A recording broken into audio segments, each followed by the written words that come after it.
Hey everybody, this is Team Absolvers and our game is called Blade Knight. Blade Knight is a third-person action-adventure game. For references, we used games such as Batman, Arkham Knight, and The Legend of Zelda. From Batman, we wanted to borrow their combat ideas and how a bunch of enemies can gang up on Batman, but only one or two will attack at a time. And from Zelda, we wanted to use puzzle and sort of exploration that's found in the Zelda games. Okay, so let's get started.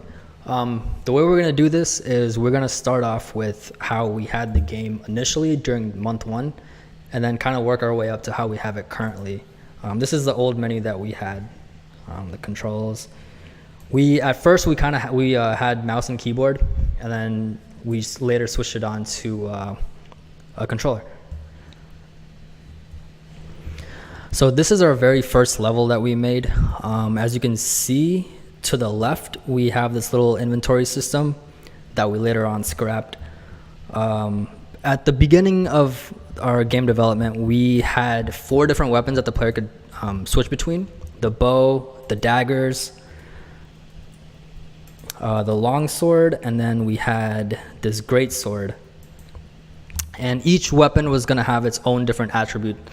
The daggers were going to cause bleed damage, which we eventually scrapped because we couldn't get it working properly. The hitbox for the daggers just felt kind of off, so we decided to scrap that. Early on, we pretty much came to the conclusion that everyone was only leaning towards the greatsword. It seemed to be the most effective, and we were wasting a lot of time focusing on the different weapons, so we decided to scrap all the weapons, the bow included, and we decided to move forward with just the greatsword. Okay, so we're gonna fast forward to now and what our game looks like now. This is our updated menu. We added like a level select and everything. And we're gonna go ahead into the first level to show off how some of the things are now. This is gonna be our tutorial level. As you can see now, we have a player model with different animations. We're still working on like the different little kinks of it. But yeah, we have our standard light attack, which is that right there, and then we also have a heavy attack, which is much slower. It's gonna come up right here.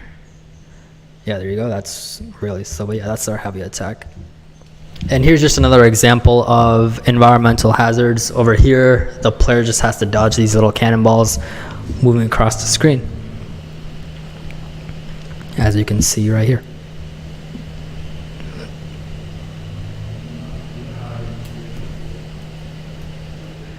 We also wanted to make sure that the player couldn't just run through each level. So certain levels have it so the player has to defeat all the enemies to progress.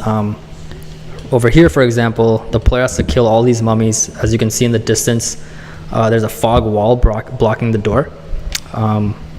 Once that last enemy is defeated, that will disappear so the player can progress forward.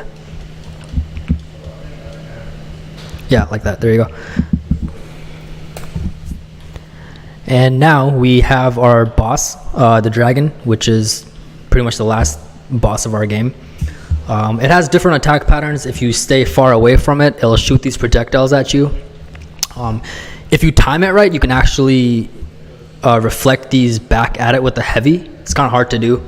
And then if you get close to it, it will knock you back. Let's see if he does that. Oh, there you go. Yeah. And it also spawns meteors, which you might have noticed earlier, that red little spot on the ground. Yeah, that red icon is just telling the player to get out of the way. Once the meteor hits there, it drops health potions for the player to pick up. But yeah, that's pretty much the last boss of our game. And yeah, once we beat the dragon, the credits will load up, and yeah, we're back to the main menu. And that is our game, Blade Knight.